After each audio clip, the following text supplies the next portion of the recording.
The following is a special presentation of First Horizon's Green Sports Zone. This is the Tommie's Plumbing, Haun, and Sauce Show.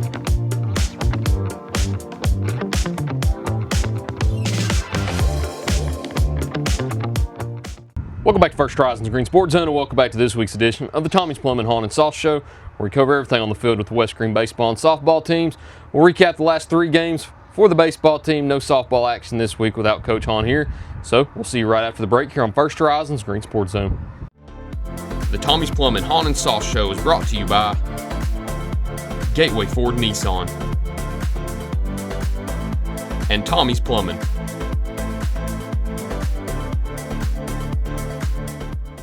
Welcome back to First Horizon's Green Sports Zone, and welcome back to this week's edition of the Tommie's Plumbing, Haun, and Sauce Show, where we cover everything on the field with the West Green baseball and softball teams. As always, I'm here with just head baseball coach Coach Sauceman this week. Little confusing intros this week. I don't know how to do it without Coach Haun here. Yeah, it's a big gap to fill, you know. So they're seeing us more up close and personal this week.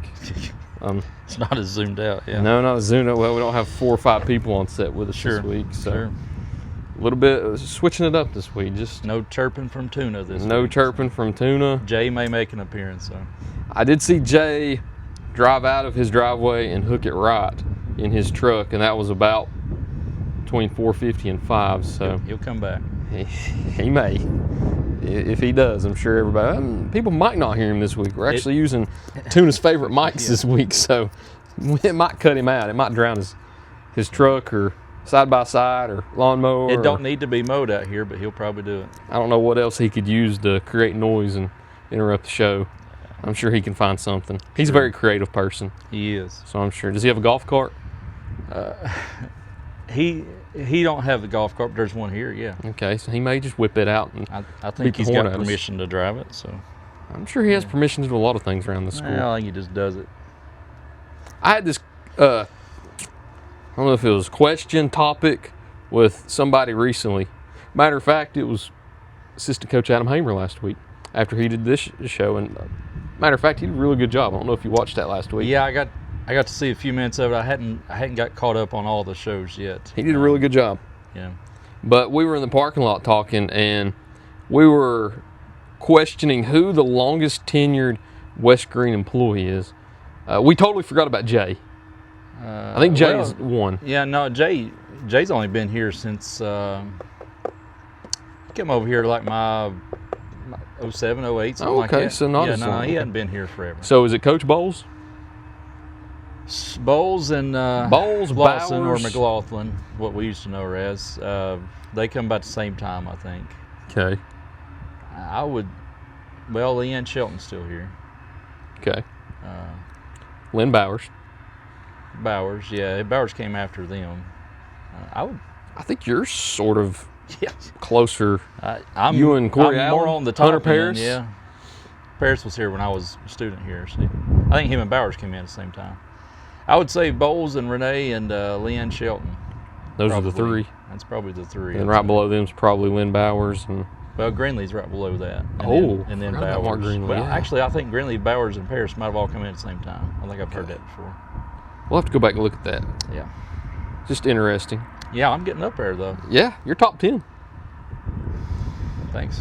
You're top 10. That's not to make you feel old or anything. It's just it showing does. you how it does. You stick around and thug it out. Yeah. Yep. Let's talk about some baseball action, but not West Green baseball action. We've not mentioned them this year, and I think everybody just needs to hear us complain about them. Man, the Boston Red Sox suck. Yeah, I think I'm thankful that I'm so busy right now. I don't have time to watch them. Unfortunately, they're not good. It's not been a good start. Yeah. See, I like Yankees beat them last night, didn't they?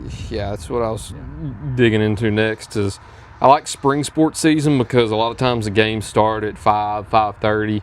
By the time they're done, you can get back and you can watch some major league action. So you may. Yes, you have a lot of work to do. I mean, you see right behind us, you still got the sprinkler system going on out here, so you've got extra stuff to do. But I covered a Greenville softball game last night.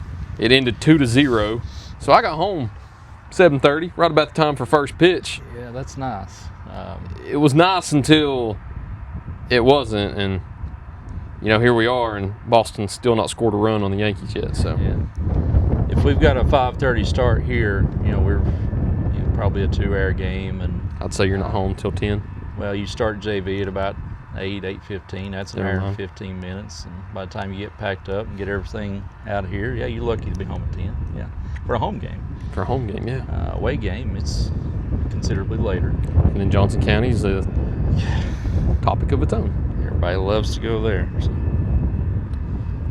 Always love to mention Johnson County. You do. I've noticed. It's just that one place. It's just so far out of the way from all the others that it just needs its little category of its own. It would be nice if it could be annexed by either North Carolina or Virginia, whichever one wanted them.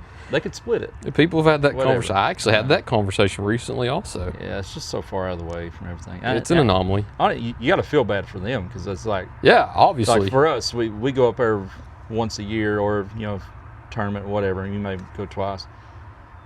Every game they have to go somewhere. You got to come down here 3 times a year. Sure.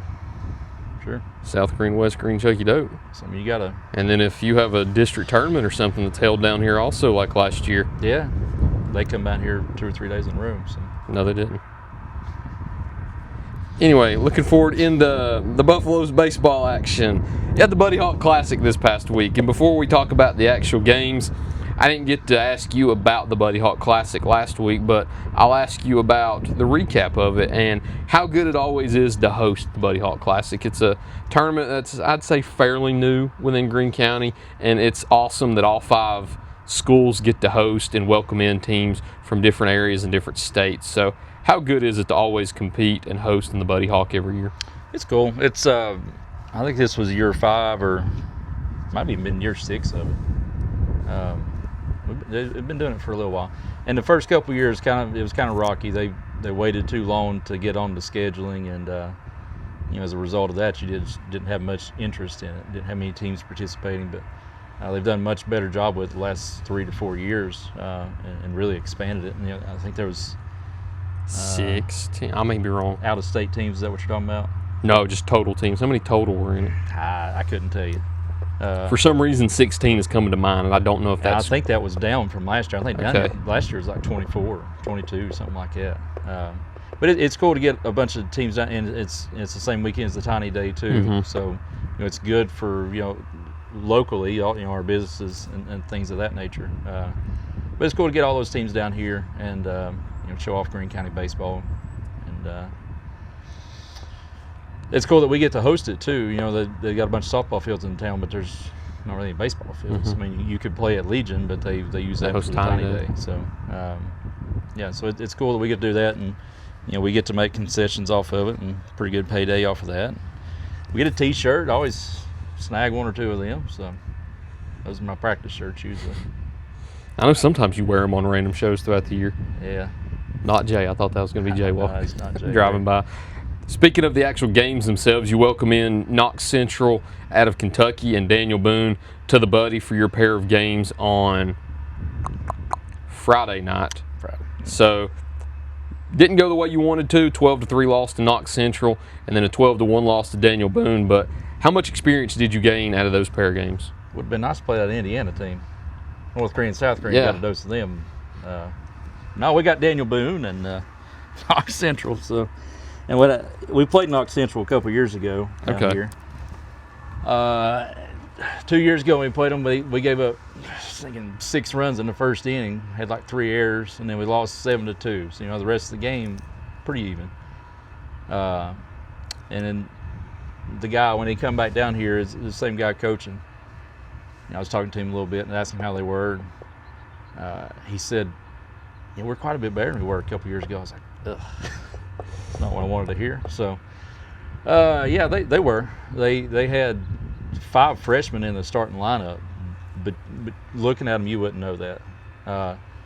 Kid on third base, he was about 6'2", probably about 240. Looked like about a 35-year-old man.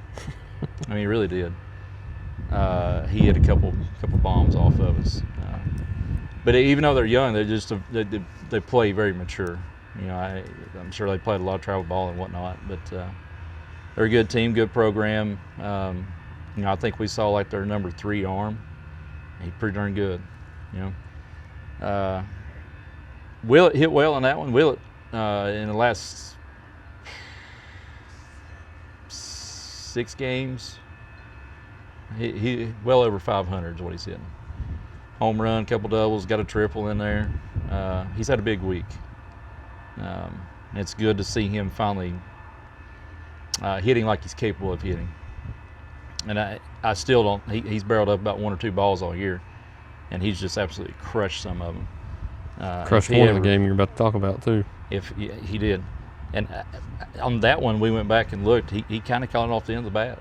Wow. He smoked that ball. I mean, it left out of here in about a second and a half. I don't know if it got more than 40 feet off the ground. I don't think it did, and he got it off the end of the bat. So it's a very strong young man. And that was about the extent of our offense. Carter picked up a couple of hits, I think, and that was about it. I mean, it wasn't much. And then the Daniel Boone game, we looking at their schedule, we kind of thought we was catching them kind of reeling coming in here a little bit. They've lost a few. We watched them play Morristown East the night before, and I mean, they won, I think it was like 8-0 or something like that, but it wasn't like they just come in and blew them out. They got right. I hate it was us that got right against, but they got right. So 12-3, I think was the final on that one. 12-1. 12-1. 12-3 was Knox County. Knox Central. Knox Central, yes. That's right. So one bright spot in that, we brought Jaden in, and our plan with this,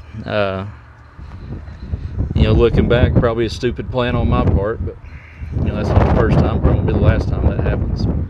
We started Eli, thought we'd kind of get him off balance a little bit with the knuckleball, and then our plan was to turn it over to Jaden and keep him on a limited pitch count, 50 to 70, somewhere in that range. And Eli made it 4 batters before I pulled him. The knuckleball was working, but unfortunately it was working too good. It was going way outside the zone and couldn't control it. So 4 batters into it, I pulled him, brought Jaden in, and Jaden threw well. Like 3 2/3, struck out 7, 6. 6 on here. 6. I think Game Changer might be a little off because it has Eli with 2 hits and 4 walks. Well, but Eli come back in.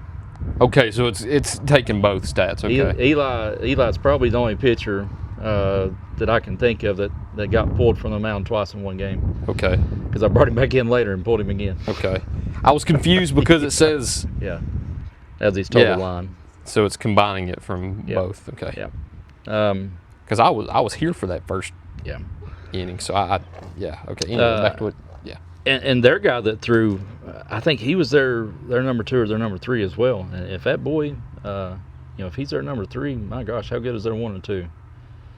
Because he dotted us. He was one of probably 2 or 3 best pitchers we've seen all year, and we've seen some good guys. Wasn't much we could do against him. And it just wasn't. And I told Jaden this. The only difference between that kid and Jaden in that game, the kid from Boone, super efficient. He over 4 innings, when we looked at the numbers, 4 innings, I think he was through about 55, maybe 60 pitches. I think he had 1 walk at the time. Through 3 2/3 innings, Jaden was about 78, 79 pitches. I think he walked like 5. And it seemed like every batter he was getting to a 2-ball, a 3-ball count, or even walking them.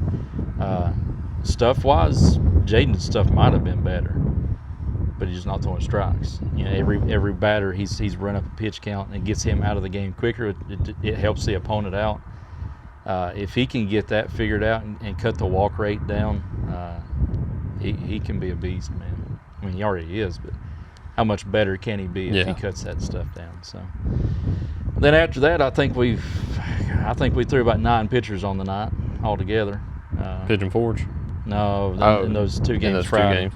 Did you say Morristown East played Boone Thursday night? So they played Thursday, Friday, Saturday. Who, East? think so. Yeah, he was excited about playing Greenville. I know that. Played Greenville Friday and then North Green Saturday. Yeah, he was excited for that. I don't think I'd ever seen a team in the Buddy Hawk Classic play 3 days at 3 different locations. And originally he was supposed to host too. Morstein was supposed to be a host side. Wow. Something got moved around on that. Anyway, then we go to Pigeon Forge last night. What are they? 3rd in state, 4th in state? They were first. I think they've dropped to 4th now. Yeah. Which they would have been 4th when you played them last night. Well, they started out 21-0. Yeah. And Eagleton got them, and then Northview got them the night before we played. We saw their ace. We saw the lefty for 3 innings, I believe it was. He's pretty good. You know, he's not the best guy that we've seen this year. He's pretty good. And then, I mean, when they pulled him, I think it was like 7-1, something like that. So, you know, we saw a couple of the depth arms, I guess, and they started subbing some guys in. We started subbing some guys in. Willett roped one in his first AB at opposite field. If it had been about 10 foot to the left, it probably would have been a home run. The wall gets a little bit shorter there, but you know, it is what it is. Pigeon Forge? Yeah. Yeah, I can't remember the wall. In right field, it's pretty high, and then it kind of tapers down going towards the Nice gap. facility. I enjoy going there, yeah. but I don't remember the walls. Would love to have that kind of money to play with. Yeah. Facility-wise, yeah. But now they do a great job with it, though, and they work at it. It takes a lot of work to maintain that. So. Only time I think I visited was 2 years ago when your region tournament was held there. Yeah. But I watched a lot of games there, so yeah. I got my money's worth that year. It's a nice place. It is. And it's a top-notch program. They do a great job every year. Don't matter what they've got coming back or whatever. They're always in contention. So something to learn from them. Wraps up those 3 games. We'll go ahead and go into the break. Got only 2 games to talk about.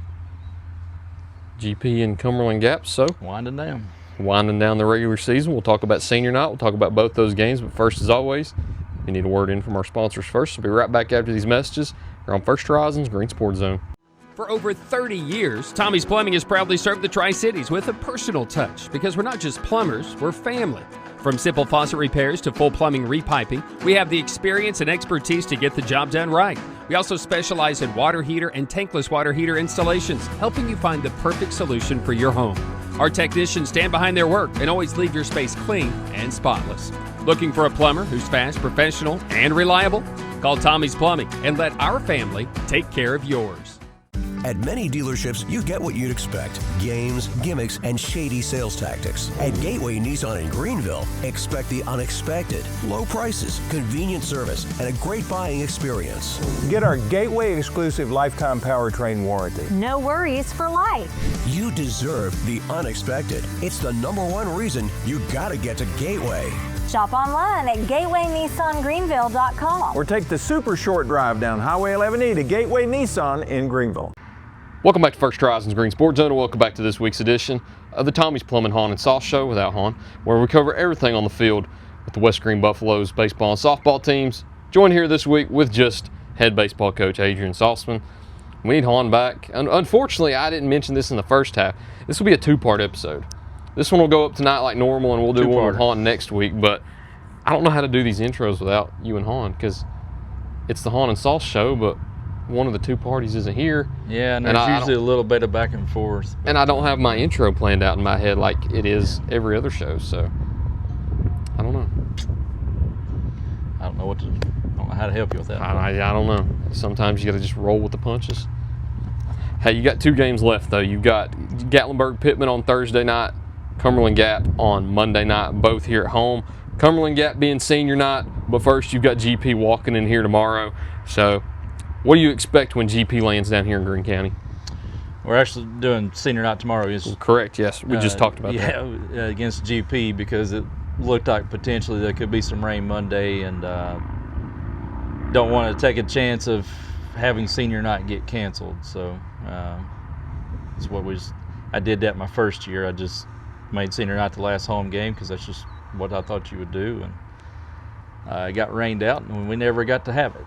I've always felt bad about that, not giving those guys a night. But what class was that? It was Krieger and the Earls. 14. 14, yeah. Yeah, they never got to have a senior night because of me, so they can always blame me for it. They always will, I'm sure. So. But anyway, yeah, we got GP tomorrow and then Gap Monday. They just played the series this week. Gap ended up winning both of those games. They were both really close. GP walked us off early in the year, 4-3, 5-4, something like that. I don't remember what it was. It was kind of back and forth. And then Gap on Monday, we beat them last week, 5-3 maybe. Saw the race, the Carter kid, man, he's good. I don't know how they'll play it. Monday for us next week. We start the tournament on Tuesday, so it'll just be 25 for everybody on Monday for us. Kind of like a scrimmage in that type as far as our pitching, but. Tomorrow we're full go though. We got to try to get that one. So 2 games we need to go get. Again, kind of show us where we're at in the region because those are regional opponents. So and you can stack up not only how you played against them, but how other potential opponents played against them too. So that's why we schedule them that way. Senior night being on Monday, I know we have the numbers behind us. Thursday. God almighty. You think I'd have learned. We just talked about it in the break. It's just, it's been a tough day. I've been messing up on a lot of shows today, so let's wrap this up. That way I can just be done with screw-ups for the day. But senior night on Thursday. There you go. Got the numbers behind us. Yeah. With the letter. Yeah.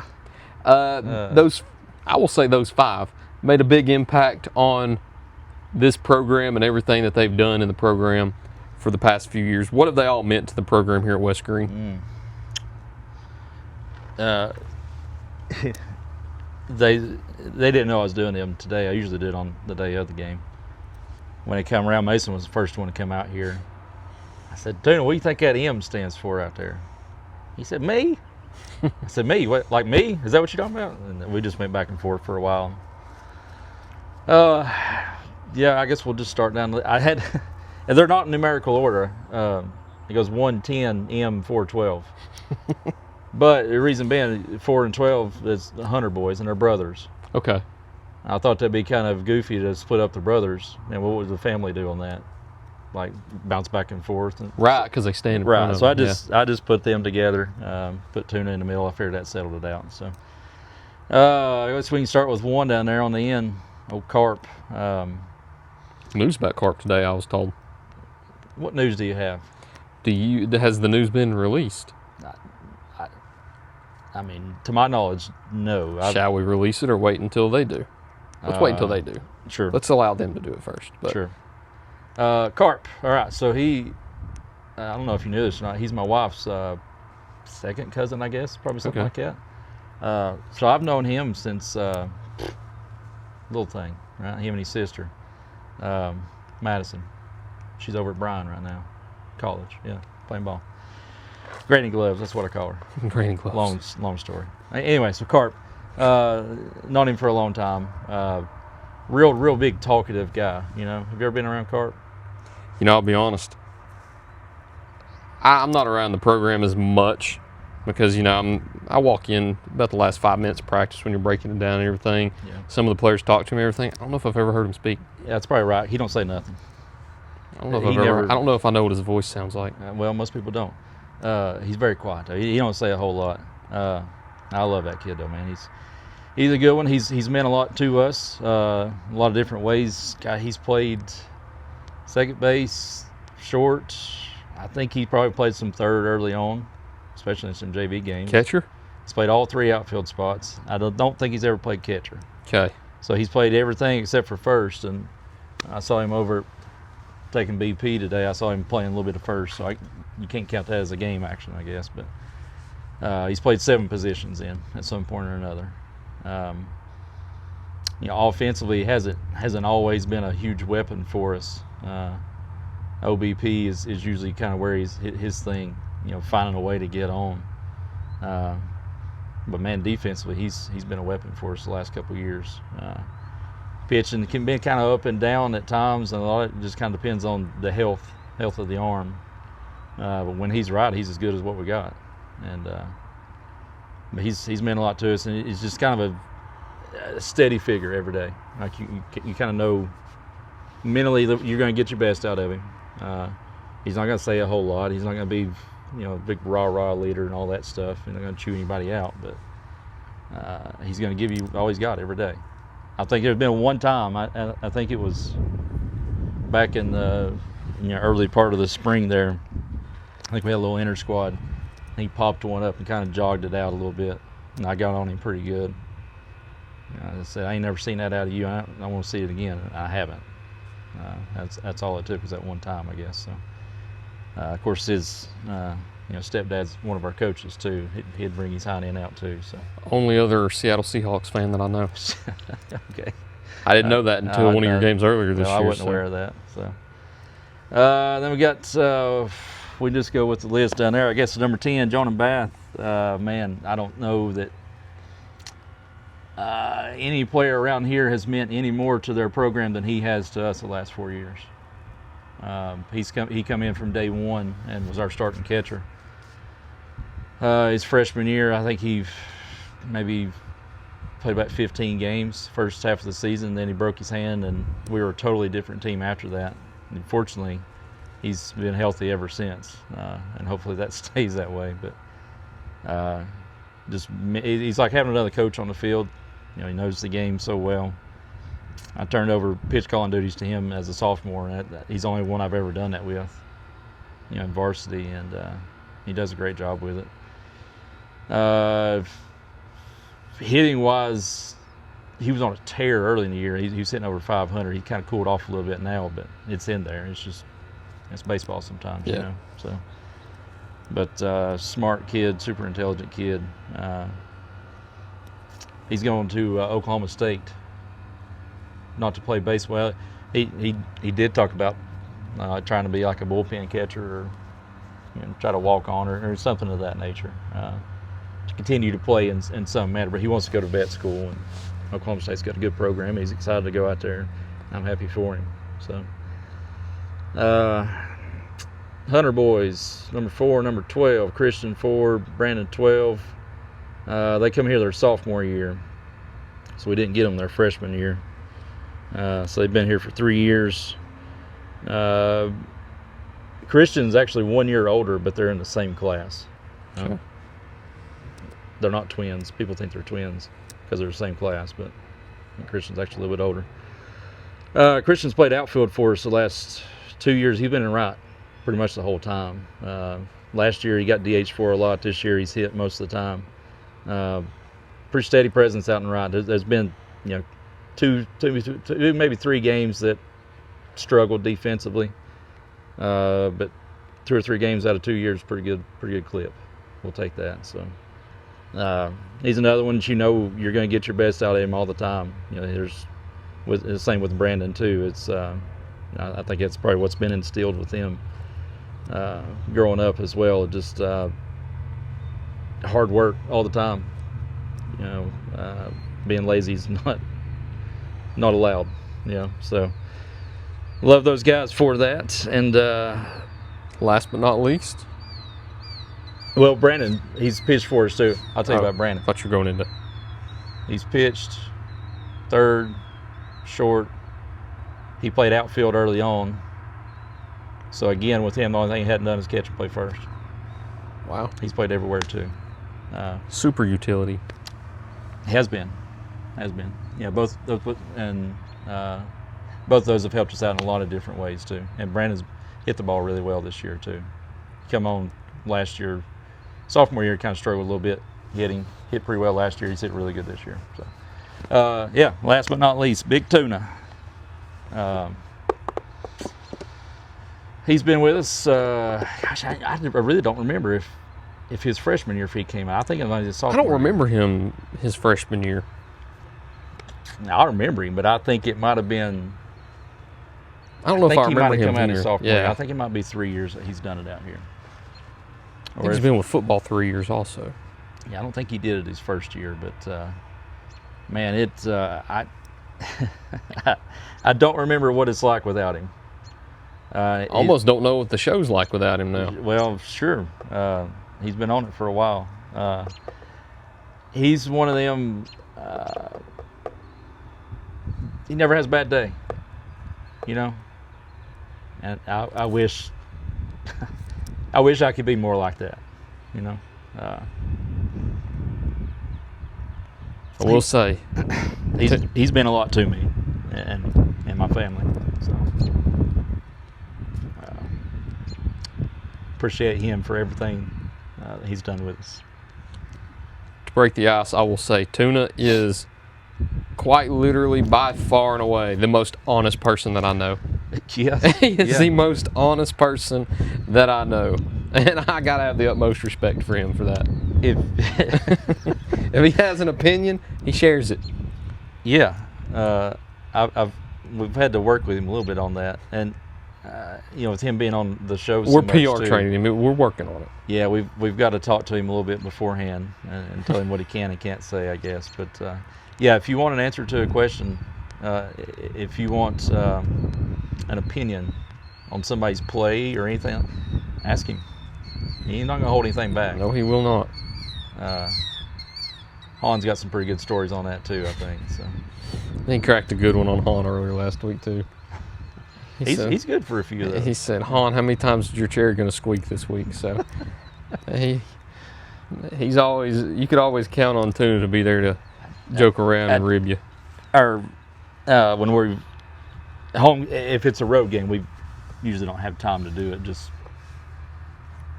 the way the school schedule works out. But home games, we'll come out here and, you know, I hit fun, go to the outfield for 15, 20 minutes, then we'll rotate and do the same thing with the infield. And that whole time, he's feeding me while I'm hitting. I think he asks more questions than balls he feeds. It's I think he just like sits on them for the whole day, and it's just like he's got them queued up. And there's times like he asks a question, I'm answering it, and before I even finish answering that question, he's got the next one lined up and ready to go. And just some of the off-the-wall stuff, you know. But it's never boring. No. Tuna's interviews are never boring either. I think every interview he's ever done, which is getting up there now, probably half a dozen, I've had to cut something out of it because of his... Is he your most interviewed student around here? Yes. Yeah. Yes, I don't think any of them have reached past 3 or 4. Now, I do some shows where students are more involved, and throughout their years they will accumulate a lot of appearances, but Tuna he's got to have half a dozen now. And yeah, I think every interview he's done I've had to cut something out because of what he said, because he's just brutally honest. And I think he wants everybody to know also, but Yeah. sometimes I think it's best that those opinions don't get viewed by a couple thousand people. Sure. But no, he's great, and like I said, I don't really remember what it's like without him. I don't want to think about what it'd be without him, because at some point in time he'll move on. He talked about coming back next year. I don't know, but we'll see how things work out, I guess. But For the time, we He's still special, enjoy Big man. Tuna being around. Miss Big Tuna this week. Obviously, he'll watch this too. Big Tuna. I've also called Big Tuna the most loyal. Maybe what did I say? Did I say Green Sports Zone fan? Yeah. Anyway, I think if you logged how many minutes watched you have for coaches shows, Tuna's by far and away number one. Now, I there's would some say fans so. that say they watch a lot of the shows and stuff, but I think Tuna watches every single one of them during football season. Wonder if he keeps tabs on all the teams and feeds it to Coach Monroe. I don't know. That might be Tuna's job. I don't know, but I know he watches every bit of this one. He does. If he's not on it, I think he still watches it. he probably does. But yeah, you're probably right. Today though, he had to get a haircut. Friday's prom night. Big Tuna going to prom Friday. love it. So he had to get all spiffied up, I think. I love it. Coach, you know where I can find a good pair of sunglasses at? I'm sure one of these guys left one laying in here somewhere. I don't want to steal anybody. I need a good pair of sunglasses. My hat. I do. I've got hats. I actually wore a hat on a show last week. I need to get a pair of There sunglasses. was a pair of green glasses in here the other day. I don't know whose they were. Coach, I believe that's all we got. You can put the banners as a little thumbnail picture for it there for this week. Hey, get Big Tuna over there flexing on everybody. Yeah. Should have put a pack of gummy worms in his pocket. Why? Just hanging out of his hoodie pocket there. That's all we got this week. Thank you all for watching this week's edition of the Tommie's Plumbing, Haun, and Sauce Show. Look forward to seeing you next time here on First Horizons Green Sports Zone.